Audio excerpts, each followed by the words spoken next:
Rosa begitu lega karena putrinya bisa langsung dipindahkan ke ruang operasi. Penyakit yang selama ini Shirley katakan ternyata sudah menjadi kenyataan. Shirley begitu syok saat dokter mengatakan kalau dia memiliki penyakit mematikan yang harus segera diangkat. Jika tidak maka besar kemungkinan Shirley akan tiada. Rosa sudah sering mendengarkan dari dokter yang biasa menangani putrinya, makanya dia tidak lagi terkejut. Tapi tidak dengan Shirley. Dia begitu terpukul saat dokter mengatakan itu semua. Karena dulu dia hanya berpura-pura. Sayang, kamu jangan nangis lagi ya. Mama udah mendapatkan uangnya. Sebentar lagi kamu akan segera dioperasi. Rosa sama sekali tidak curiga. Padahal Shirley dulu juga pernah dioperasi, tanpa dia ketahui kalau dulu Shirley hanya pura-pura. Meski papa nggak ada buat dukung kamu, tapi mama akan selalu berusaha semampu mama. Shirley terus menangis. Cita-citanya yang ingin menjadi model terkenal sirna. Kenapa, Mah? Kenapa aku yang harus merasakan semua sakit ini? Kenapa bukan anak kesayangan mama aja yang merasakannya? Kenapa aku terlahir menderita? Kenapa dunia ini tidak adil padaku? Kenapa? Shirley sudah seperti orang gila. Dia benar-benar tidak bisa terima kenyataan pahit itu. Sayang, kamu harus sabar sayang. Kenapa kamu menangis seperti sekarang?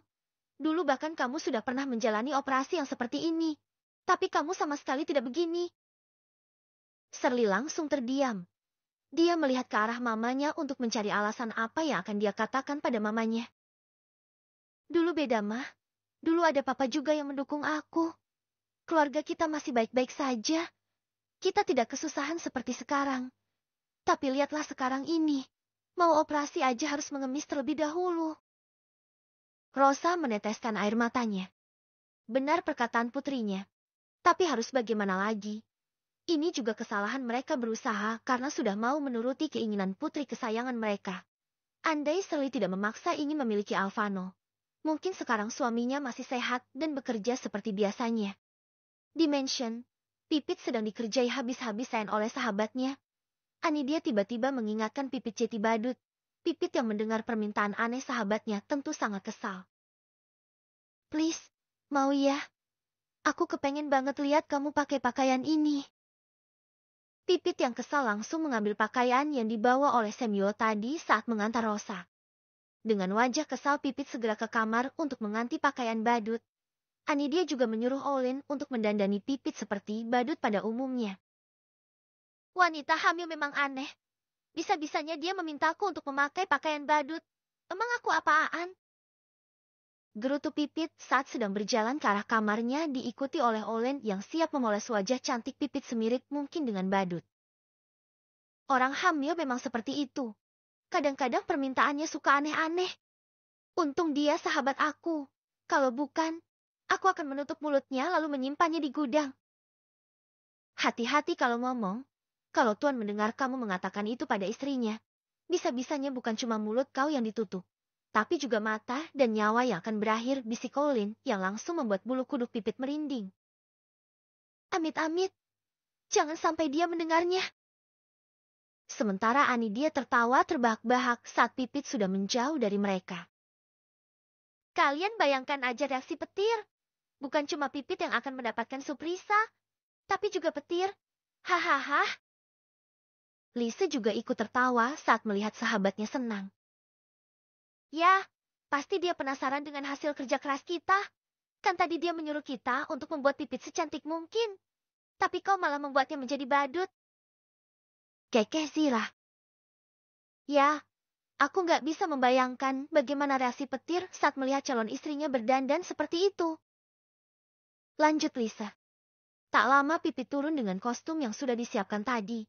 Anidia benar-benar tidak bisa menahan tawanya saat melihat sang sahabat berdandan seperti itu. Hentikan ketawanya. Jangan sampai anakmu mirip dengan wajahku saat ini.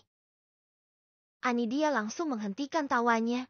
Seketika Pipit langsung terdiam. Dia melihat ke arah pintu. Apa petir ada di mansion? Tanyanya, karena sudah sejak tadi dia tidak melihat kehadiran laki-laki buaya itu. Tidak. Dia lagi ada urusan. Mungkin akan segera kembali. Apa mau aku menelponnya sekarang? Tanya Anidia. Tidak, jangan pernah telepon dia. Biarkan dia bekerja. Pipit sangat malu kalau petir melihat penampilannya saat ini. Ya udah, kalau gitu ayo kita keluar cari angin. Anidia langsung bangun dari sana diikuti oleh Eve dan yang lainnya. Biarkan aku mengganti pakaian ini terlebih dahulu. Pipit hendak berbalik. Tidak, aku ingin berfoto denganmu di taman. Ayo. Anidia segera menarik tangan Pipit menuju taman. Kau ada-ada aja ya Anidia. Awas aja nanti, aku akan membalasmu. Balas saja, aku menunggu pembalasanmu sayang. Pipit semakin kesal aja dengan sahabatnya itu. Di taman sudah ada petir yang duduk menunggu. Dia melihat para wanita datang ke arahnya. Tapi kenapa tidak ada wanita yang sedang dia tunggu? Apa Anidia belum selesai menyuruh orang untuk mendandani Pipit? Pikir petir. Beda lagi dengan Pipit, saat melihat ada petir di sana. Dia langsung menghentikan langkah kakinya. Kamu bohong ya? Bisik Pipit tepat di telinga Anidia. Mana aku tahu dia juga ada di sini? Jawab Anidia pura-pura enggak tahu. Di mana Pipit? Tanya petir yang langsung mendapatkan gelengan kepala oleh Pipit, seolah mengerti Anidia menggu. Pipit, tadi dia sedang mengangkat ponselnya. Pipit langsung menghela nafas. Ini siapa? Kok pakai pakaian badut? Tunjuk petir ke arah kekasihnya. Oh ini.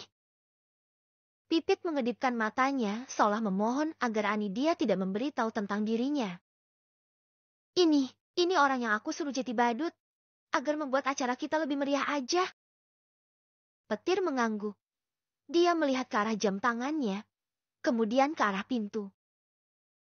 Kenapa dia lama sekali? Ucap petir tak sabar. Aku di sini bodoh umpat Pipit. Aku kembali dulu ya. Ucap Pipit pada Anidia. Dan petir mendengarkannya. Tunggu sebentar lagi ya. Tunggu kekasihku datang dulu. Pipit ingin sekali mengetuk jidat petir. Aku penasaran sama perasaan kamu. Apa kamu benar-benar tulus sama sahabatku? Aku nggak mau ya kalau nantinya kamu sakiti dia. Anidia sengaja memancing petir agar mengatakan yang sebenarnya. Karena beberapa hari yang lalu Pipit sempat cerita. Dia ragu untuk melanjutkan hubungan mereka. Meski petir sendiri tidak masalah dengan kekurangannya. Kamu tenang aja. Aku nggak akan nyakiti sahabat kalian. Aku akan selalu ada di saat dia kesusahan. Aku akan berusaha buat dia bahagia. Petir mengeluarkan cincin dari dalam saku celananya. Kenapa sih dia lama sekali? Petir memasukkan kotak cincin itu kemudian hendak melangkah. Mau kemana? Tanya Anidia. Mau melihat Pipit dulu. Sebenarnya, aku ingin mengatakan sesuatu. Petir langsung berhenti dan menoleh ke arah Anidia yang duduk di kursi yang tadi Petir duduki. Kamu yakin mau melamar Pipit? Pipit yang mendengar perkataan Anidia langsung menutup mulutnya tak percaya. Harus berapa kali aku mengatakannya Nyonya Anidia yang terhormat? Apa Pipit mau terima kamu? Anidia sengaja memancing Pipit, agar dia mau mengatakan kalau dia adalah Pipit. Itu sih terserah sama dia. Aku nggak bisa memaksakannya. Tapi aku akan terus berusaha, agar dia mau menerima aku sebagai calon suaminya. Pipit meneteskan air matanya saat mendengar perkataan petir yang begitu tulus. Aku nggak yakin Pipit kesini, ucap Anidia pura-pura sedih. Aku akan melihatnya, petir hendak melangkah. Aku di sini. Petir langsung menoleh ke arah suara Pipit. Kamu Pipit? Pipit mengguk. Petir langsung tersenyum. Kemudian menoleh ke arah Anidia. Kau ingin mengerjai kami? Tanya petir. Sementara Pipit sudah sangat malu sekarang. Harus dong. Enggak seru kalau cuma bikin dia cantik. Iya kan? Lisa Zira dan yang lainnya langsung mengangguk dan tersenyum. Dia yang menyuruh aku pakai pakaian ini. Tunjuk Pipit ke arah Anidia. Happy birthday Pipit! Teriak mereka semua. Kembang api yang sudah disiapkan oleh petir tadi langsung menyala. Air mata bahagia Pipit langsung jatuh. Dia benar-benar nggak menyangka kalau sebenarnya sahabatnya sudah menyiapkan ini semua. Ayo, di sana masih ada beberapa lagi yang sudah pacarmu siapakan. Mereka semua segera mengikuti langsung petir dan Anidia. Pipit benar-benar terharu saat melihat dekor yang sudah disiapkan oleh sahabatnya. Pipit memeluk tubuh sahabatnya dengan derayan air mata bahagia. Petir sudah menyiapkan mental untuk melamar Pipit. Meski Pipit nantinya menolak. Tapi petir sudah siap dengan semua itu. Maukan kau menjadi istriku? Istri yang selalu ada untukku di saat aku susah dan senang. Istri yang mau menemani aku dari nol. Petir sengaja mengatakan hanya istri. Karena dia tahu tipis kemungkinan Pipit bisa mempunyai anak. Pipit hanya bisa mengangguk. Dia benar-benar sudah tidak memiliki kekuatan lagi untuk sekedar bicara. Yeh, teriak petir langsung memasangkan cincin di tangan manis Pipit. If yang berdiri di belakang Anidia tersenyum bahagia saat melihat kakaknya bahagia. Semua yang ada di sana sangat bahagia saat melihat Pipit bahagia. Mereka pikir Pipit akan selalu terpuruk seperti hari-hari sebelumnya. Akhirnya dia kembali tersenyum seperti itu. Sudah lama aku nggak lihat dia tersenyum bahagia seperti ini. Ucap Lisa yang langsung diangguki oleh Anidia. 150. Terluka. Saat semua sudah terlelap, tiba-tiba suara helikopter dari atas langsung membuat semua penghuni rumah terbangun. Para pengawal langsung siap siaga termasuk Samuel. Petir yang baru saja melakukan kegiatan panasnya langsung terbangun saat mendengar suara baling-baling helikopter yang mendekat ke arah mansion Alvano. Kalian semua berjaga di depan kamar tuan. Jangan ada yang lengah. Teriak petir. Dirinya segera pergi untuk mengecek siapa yang datang malam-malam menggunakan helikopter di kediaman sahabatnya. If yang baru memejamkan matanya juga langsung berlari tanpa mengganti pakaiannya terlebih dahulu. Langkahnya langsung menuju ke kamar sang nyonya. Sementara Anidia sama sekali tidak terganggu dengan suara berisik-berisik di luar sana. If yang melihat Anidia terlelap langsung menghentikan langkahnya. Anidia terbiasa tidur seperti sekarang. Makanya suaminya begitu khawatir jika dia meninggalkan istrinya di mansion atau dimanapun tanpa dirinya. Semua pada heboh. Dia malah tidur seperti mati saja. Gerutu If. Dia duduk di sofa yang berada di sana. Alvano mengizinkannya masuk apabila ada keadaan darurat. Atau Ani dia sendiri yang menyuruhnya. Sementara di rooftop petir sudah siap siaga menyerang orang tersebut. Tapi dia begitu terkejut saat melihat sahabatnya yang dipapa oleh pengawal. Tak lama petir juga kembali terkejut melihat Alvano juga terluka. Petir menyimpan senjatanya dan segera membantu sahabatnya itu. Dia sama sekali tidak banyak tanya. Telepon Richard Samuel yang berada di sana segera menghubungi nomor Richard. Seluruh mansion langsung heboh saat melihat petir memapa Alvano diikuti oleh pengawal yang memapa Jordan. Di sana hanya ada para pelayan. Karena Lisa sedang berada di kamar bersama Pipit. Mereka ketakutan karena tidak terbiasa menghadapi masalah seperti ini. Jangan beritahu istriku, ucap Alvano dengan aura dinginnya. Pesona seorang Alvano tidak pernah berubah, meski dia sedang sekarat seperti sekarang ini. Tapi dia masih memikirkan perasaan istrinya. Sementara Pipit yang penasaran langsung keluar untuk mengintip. Dia terbelalak saat melihat suami sahabatnya terluka. Apa di luar sudah aman? Tanya Lisa. Dia nggak yakin kalau suasana di luar aman, melihat wajah khawatir sahabatnya. Itu, Jor.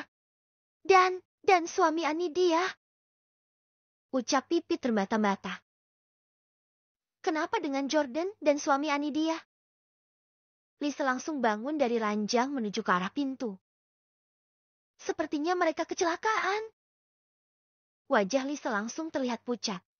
Dia segera berlari menuruni anak tangga, tanpa ingat kalau dia sedang mengandung. Di mana Jordan? Tanya Lisa pada Olen yang berdiri dengan wajah tegangnya. Mereka ada di ruang bawah tanah. Benar saja Alvano tidak ingin membuat istrinya khawatir.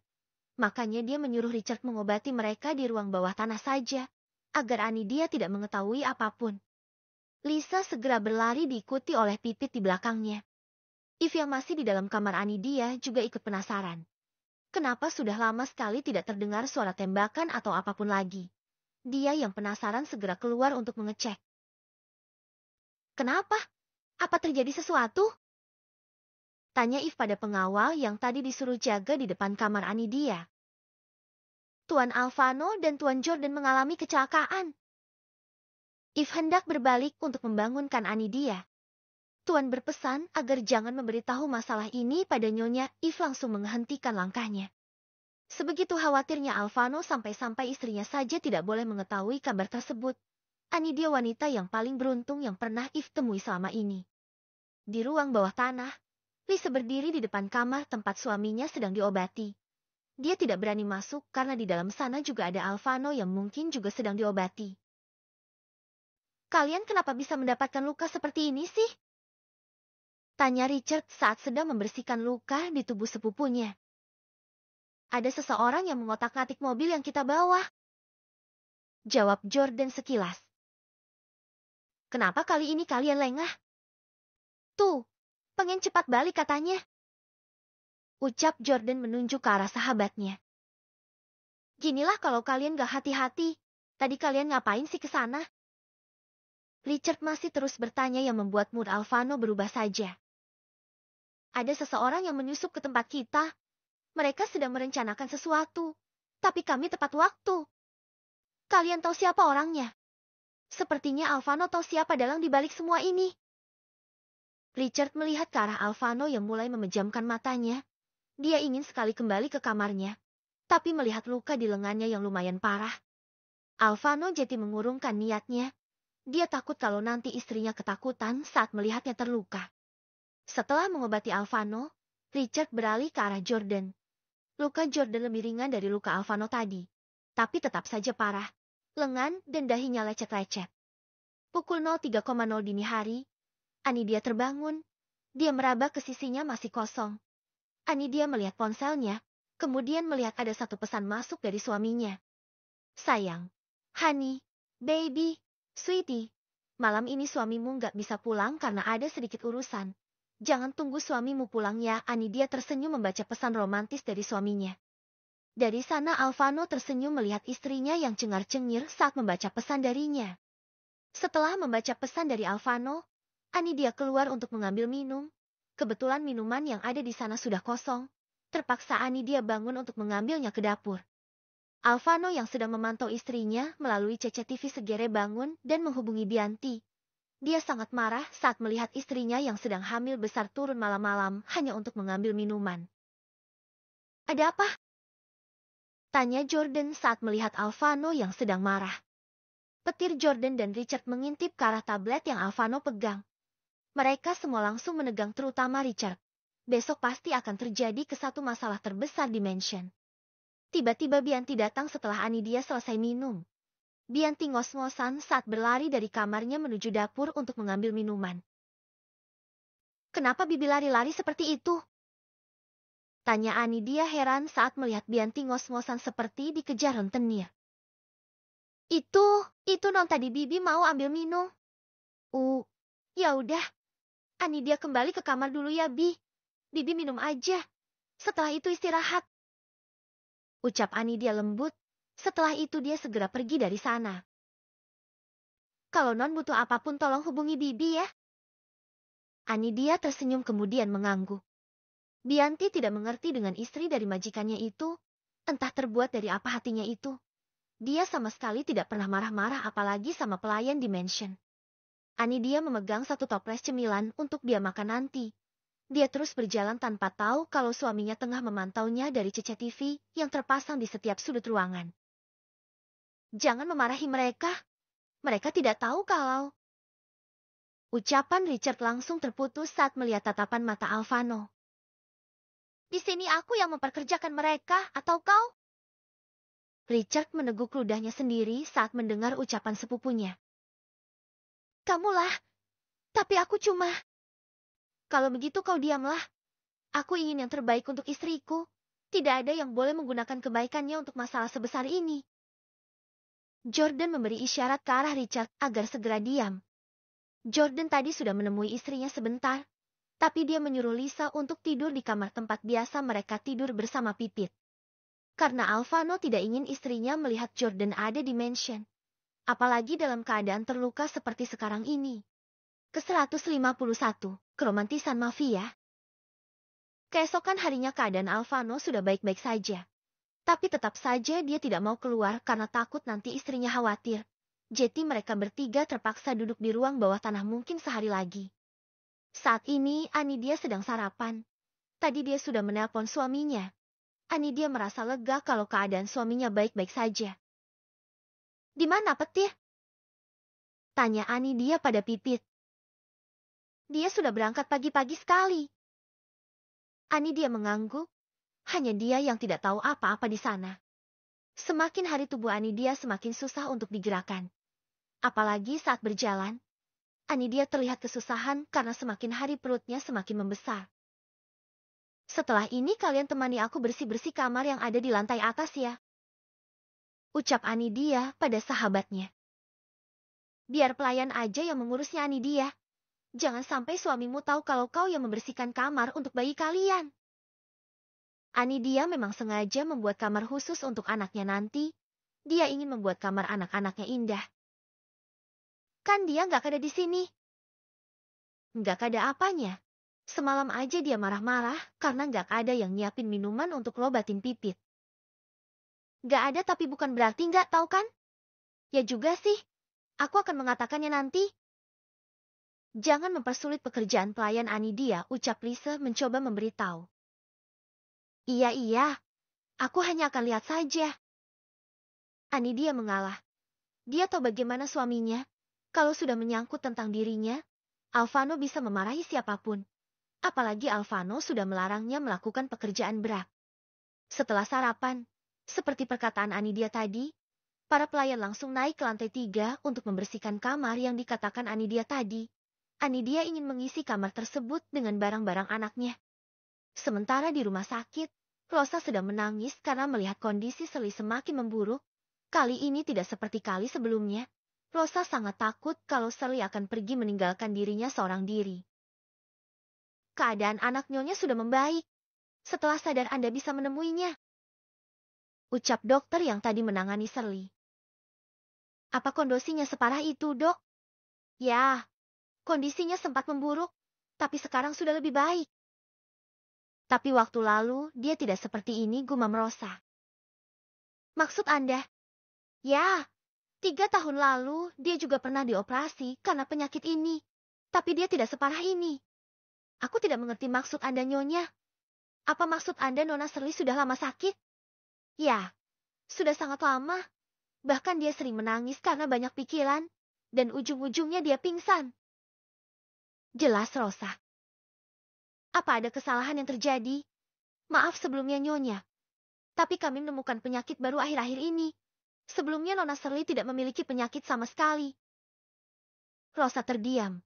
Kenapa ini semua tidak bisa untuk dipercaya? Nggak mungkin putrinya berbohong tentang penyakitnya selama ini.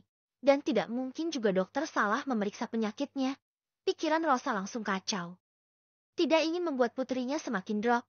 Dia hanya diam saja melihat dan mendengar perkataan dokter tadi. Di rumah sakit yang sama, istri Georgie dan Mia sedang berjalan menuju ruangan Sally. Ini kesempatan besar bagi mereka untuk membujuk Rosa agar mau bekerja sama dengan mereka. Rosa yang melihat mereka masuk langsung berdiri. Rosa sudah tidak asing lagi dengan wajah mereka berdua, karena sebelumnya mereka juga pernah ke rumah. "Ada apa kalian ke sini?" tanya Rosa langsung pada intinya. "Seperti perkataan kami kemarin, kami ingin Anda bekerja sama dengan kami berdua untuk membalas dendam tentang yang dilakukan oleh Alvano pada suami Anda," jawab Mia yang diangguki oleh istri Georgie. "Aku tidak akan bekerja sama dengan kalian sampai kapanpun. Sebaiknya kalian berdua pergi dari sini," usir Rosa. Kemudian dia kembali duduk di bangku yang sebelumnya. "Kami nggak akan pergi sebelum Anda setuju dengan permintaan kami. Apa yang Anda takutkan dengan bekerja sama dengan kami? Mesti kau baik kepada mereka, tapi mereka tidak akan pernah membalas kebaikan kau," ucap istri Georgie. "Aku tidak peduli mereka membalasnya atau tidak. Yang jelas aku tidak akan pernah mau bekerja sama dengan kalian berdua," ucap Rosa tegas. "Baiklah kalau itu pilihan Anda. Jangan salahkan kami, apabila nyawa kedua putri kesayangan, kamu akan habis di tangan kami." Setelah memberi ancaman yang tidak main-main itu, istri Georgie segera keluar dari sana. Dia tidak pernah main-main dengan perkataannya Nyonya Rosa, ucapnya mencoba menakut-nakuti Rosa. Setelah itu dia juga pergi meninggalkan ruangan Shirley dilawat. Setelah kepergian mereka berdua, Rosa langsung kepikiran. Dia ketakutan saat mendengar ancaman mereka tadi. Tapi dia juga tidak ingin membuat nyawa putrinya terancam. Pukul 20.00 Anidia sedang menunggu suaminya pulang untuk makan malam bersama. Tadi Alvano bilang dia sedang menuju kemari. Tapi kenapa sampai sekarang suaminya itu belum juga nongol? Saat hendak menghubungi nomor suaminya, tiba-tiba dari pintu depan Alvano masuk diikuti oleh Jordan dan petir di belakang sana. Anidia yang melihat suaminya langsung tersenyum bahagia. Alvano memakai kemeja beserta jas yang menutupi luka di lengannya. Begitu juga dengan Jordan. Anidia yang melihat kedatangan suaminya segera berdiri dan memeluk suaminya itu. "Kenapa lama sekali?" rengek Anidia saat berada di dengkapan suaminya. "Maaf." Hanya itu yang bisa Alvano ucapkan. Setelah acara peluk-pelukan Anidia langsung mengajak suaminya untuk makan. Anidia begitu semangat saat menambahkan lauk ke dalam piring sang suami. Alvano menyuapi istrinya dengan telaten tanpa merasa risih dengan tatapan orang lain. Dia sama sekali tidak peduli meski di sana bukan hanya ada mereka berdua. Setelah makan malam, Alvano membawa istrinya ke taman untuk mencari angin. Anidia yang kesusahan membuat Alvano merasa sangat kasihan. "Apa mereka nakal?" tanya Alvano saat sudah menduduki istrinya di kursi yang biasa Anidia duduki dengan nyaman. "Tidak sama sekali. Aku merasa happy karena kehadiran mereka.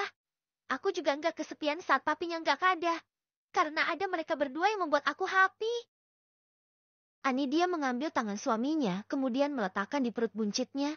Alvano tersenyum saat merasakan kehangatan yang dia rasakan saat tangannya menyentuh perut istrinya. "Kira-kira kapan mereka lahir?" tanya Alvano sambil mengelus perut Anidia. "Seperti yang dokter Diana katakan, kalau mau lahiran normal kita harus menunggu mereka lahir sendiri.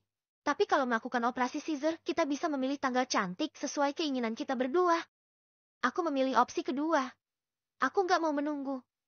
Aku nggak sanggup lihat kamu kesakitan, baby. Semua ibu akan mengalami kesakitan. Operasi atau normal sama saja. Sama-sama kesakitan. Tapi kalau normal sakitnya lebih lama. Kalau operasi langsung satset. Tapi sama-sama butuh perjuangan." Jelas Anidia panjang lebar. Alvano tetap pada pendiriannya. Dia tidak mau melihat istrinya kesakitan. "Pokoknya aku tetap mau operasi saja. Aku mau merasakan jadi ibu yang sesungguhnya, sayang. Mengertilah, semua ibu akan sakit. Asal kamu tahu aja ya. Waktu pertama kali kamu menyentuhku aku juga merasakan kesakitan yang luar biasa." Alvano langsung terdiam. Dia mengambil tangan istrinya kemudian mengecup tangan tersebut berulang kali. "Maafkan aku, baby. Aku benar-benar minta maaf." Alvano segera mencium bibir istrinya dan melumat bibir Anidia dengan penuh kerinduan. Saat sedang asik berciuman, Anidia tidak sengaja menekan lengan Alvano yang sakit. Oh, tanpa sengaja Alvano merintih dan langsung membuat Anidia berhenti. "Kenapa, sayang?" tanya Anidia dengan raut wajah kebingungan. "Kamu terlalu nikmat, sayang. Bisakah kita melanjutkannya di kamar?" ucap Alvano berpura-pura mengalihkan perhatian. "Katanya kasihan lihat aku kesakitan. Sekarang kok malah ajak itu-ituan? Kan hanya cuman baby, bukan yang macam-macam." Anidia dan Alvano sama-sama terkekeh. Kemudian mereka berdua segera pergi dari sana dengan Alvano yang menggendong tubuh besar Anidia. Alvano membawa Anidia tanpa beban, bahkan di saat tangannya sedang kesakitan. Semua pelayan yang melihatnya langsung menunduk hormat. Ada yang sebagian senyum-senyum sendiri melihat kemesraan tuan mereka.